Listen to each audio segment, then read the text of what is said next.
Picture this. It's late at night, and you're lying in bed scrolling endlessly through your phone. Maybe you're catching up on messages, watching videos, or just mindlessly browsing social media. The glow of the screen is the only light in the room, and you tell yourself, just 5 more minutes. But those minutes turn into half an hour, or even longer, and when you finally put your phone down, you just can't seem to fall asleep. You toss and turn, staring at the ceiling, wondering why your mind won't settle down. We've all heard that blue light from screens tricks our brains into thinking it's still daytime, blocking the release of melatonin, the hormone that helps us sleep, and keeping us wide awake when we should be winding down. This idea is everywhere, on the news, all over social media, and even in conversations with friends and family.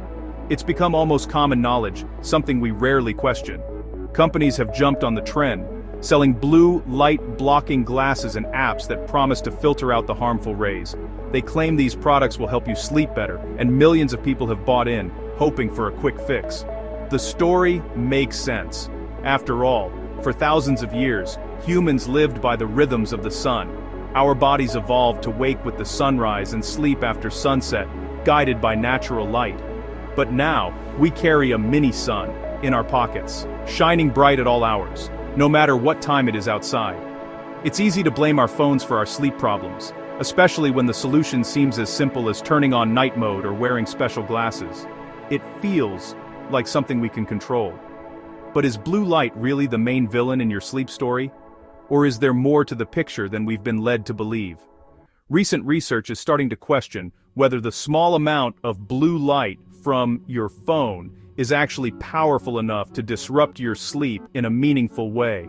The evidence isn't as clear-cut as we once thought. In fact, scientists are beginning to think that other factors, like what you're doing on your phone, your stress levels, or even your bedtime habits, might matter much more than the color of the light itself. Maybe we've focused so much on the color of the light that we've missed the real reasons we're not sleeping well. Things like late-night doom scrolling, anxiety, or simply not giving ourselves enough time to unwind could be bigger culprits. It's time to separate myth from reality and take a closer look at what's really keeping us up at night. So, what does the latest science actually say about screens, blue light, and sleep?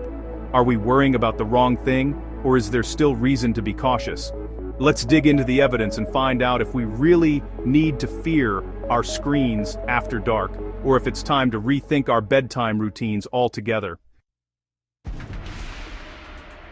The blue light panic didn't just appear out of nowhere. It began with a handful of small scientific studies that, at first, seemed to reveal something alarming about our screens. These studies, though limited in size and scope, quickly caught the attention of the media, who were eager to report on anything that might affect our daily lives. One of the most talked about was a 2014 experiment where just 12 people were asked to read either on iPads or with printed books before going to sleep. The results showed that those who used iPads took longer to fall asleep, and their bodies produced less melatonin, the hormone that helps us feel sleepy. Not only did they struggle to drift off, but they also felt groggier and less refreshed the next morning. Sensational headlines soon followed, warning that using screens before bed could destroy your sleep and even harm your health in the long run. But what most people didn't realize was that this study was done in a tightly controlled lab, where participants spent their entire day in dim lighting, an environment nothing like the real world. In our everyday lives, we're exposed to much brighter light during the day, whether it's sunlight streaming through a window or the overhead lights at work. This daytime exposure actually helps our bodies handle screen light at night. Our bodies are designed to respond to the natural rhythms of light and dark, and a day spent in bright light can make us less sensitive to the effects of screens after sunset. So, the dramatic effects seen in the lab don't really match what happens in our homes, where we use devices in a much more varied and natural environment. Still, the story took off. Media outlets ran with the scariest version, and companies were quick to market blue light blocking glasses, screen filters, and apps, promising to protect us from this supposed danger. Suddenly, a whole industry sprang up around the idea that blue light was something we needed to defend ourselves against, even though the science was far from settled. The myth spread quickly because it seemed to offer a simple explanation for a problem many of us face: We use our phones at night, and sometimes struggle to fall asleep, but if you look closer, the foundation of this belief is surprisingly shaky. The studies were small, the conditions artificial, and the results overblown. The research behind the blue light panic doesn't reflect the way we actually live, work, and relax with our devices. Sometimes, all it takes is a single small study to set off a chain reaction, turning a minor finding into a widespread myth. So before you buy into the hype, it's worth looking beyond the headlines and asking what the science really says. Blue light is just one color in the spectrum of visible light, which is the range of light our eyes can actually see. Each color in this spectrum has its own unique wavelength and energy. Blue light sits near the higher energy end, just before ultraviolet, which is invisible to us but can cause sunburns. Compared to red or orange light, blue light has a much shorter wavelength and therefore carries more energy. That's why it appears so bright and intense, especially when you see it in the middle of the day. The sun is by far our biggest source of blue light. In fact, the reason the sky looks blue is because molecules in the atmosphere scatter blue wavelengths from sunlight more than any other color. But blue light isn't just outdoors.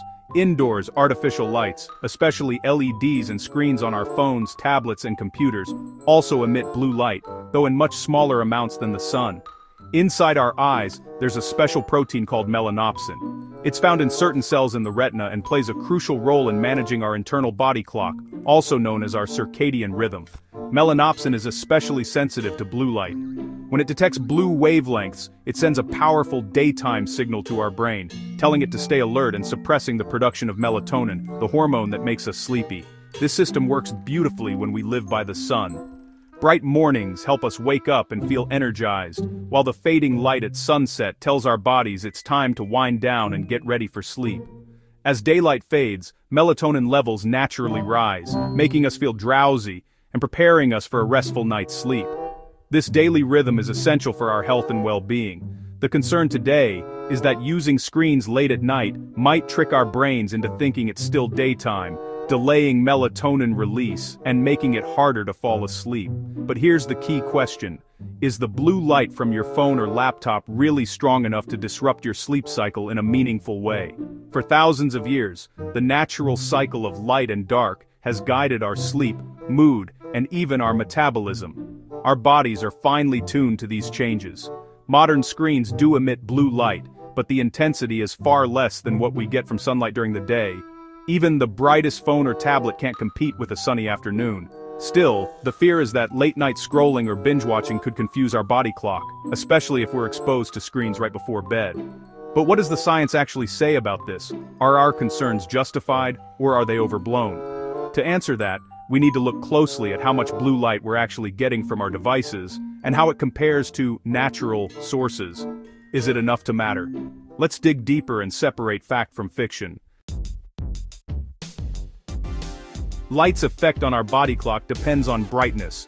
Sunlight on a clear day is about 100,000 lux. Even a cloudy day gives you 10,000 lux. Indoor lighting is much dimmer, maybe 100 lux in a bright room. Your phone at max brightness? Only about 50-80 lux. One study found you'd need to stare at your phone for 24 hours to get the blue light you'd get from 1 minute outside on a sunny day.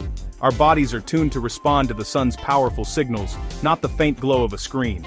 Scientific reviews show that using a screen before bed delays sleep by only about 9 minutes on average. For most people, that's not a major problem. The real issue is context.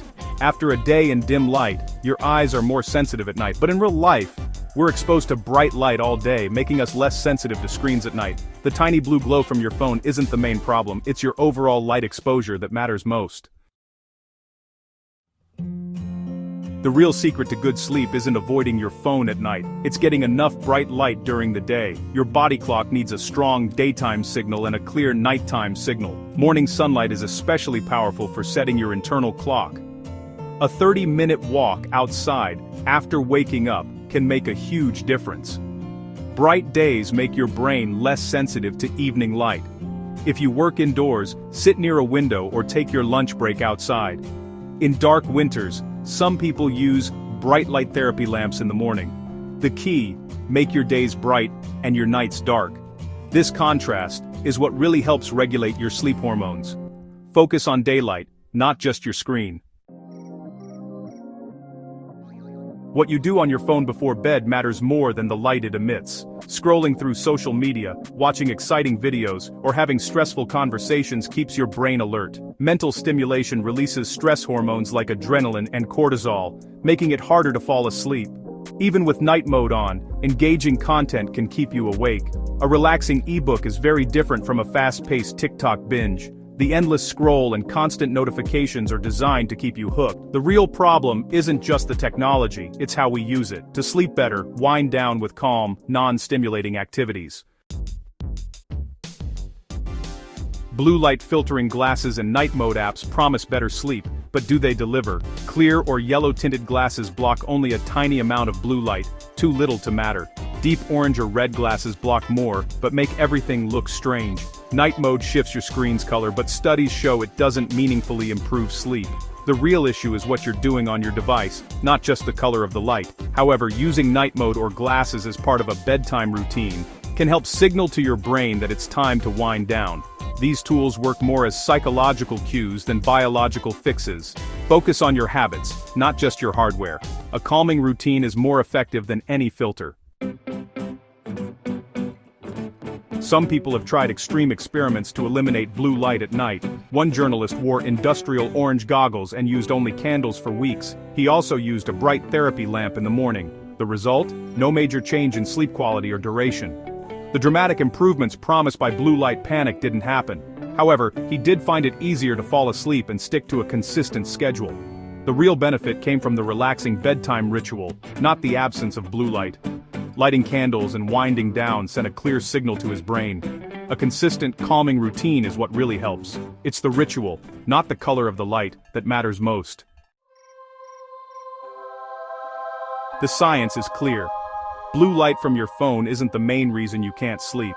The real culprits are lack of daylight and too much mental stimulation at night. Focus on these habits for better sleep. Get outside in the morning. Sunlight is the best way to set your body clock. Make your days bright and your nights dark. Create a relaxing wind-down routine before bed. Read, listen to music, or stretch. Put your phone away, or at least avoid stressful or exciting content. Use night mode if you like as a cue to wind down, not a magic fix. Make your bedroom cool, quiet, and dark. The real path to better sleep is respecting your body's natural rhythm, not fearing your phone's blue light.